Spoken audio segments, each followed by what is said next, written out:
आज पहिल्यांदाच अशा घटना घडलेल्या आहेत की पक्षांना जिल्ह्याचे पालकमंत्री स्वतः नगराध्यक्ष पदाचा उमेदवार देण्यासाठी आज मुलाखती घेण्यासाठी इथं आलेले आहेत आणि त्या अनुषंगाने त्यांनी मुलाखती घेतलेल्या आहेत आणि त्यांनी स्पष्ट शब्दात जाहीर केलेलं आहे की 2-3 दिवसात जनसामान्य माणसांकडनं काय अहवाल येतो त्यावर त्यांनी पक्षाचा उमेदवार ठरवणार आहे.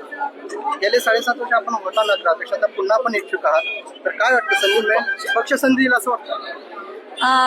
नक्कीच मला असं वाटतंय, कारण गेले 7.5 वर्ष आम्हाला भाजपनं शहराच्या विकासासाठी भरपूर निधी दिलेला आहे, कोणताही हात आकडता न घेता, आणि त्याच्याच आधारावर भरपूर शहराची कामंही झालेली आहेत आणि 7.5 वर्षाचा अनुभव बघता, काम बघता पक्ष मला नक्कीच संधी देईल अशी अपेक्षा आहे.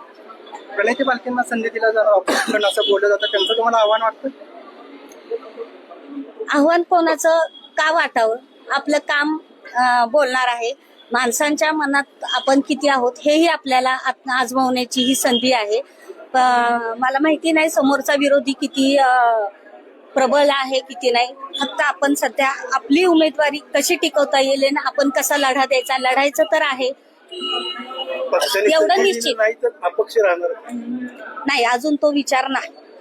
सपोर्ट करणार पक्षाला दुसरा उमेदवार दिला तर त्याला उमेदवाराला तुम्ही सपोर्ट करणार का?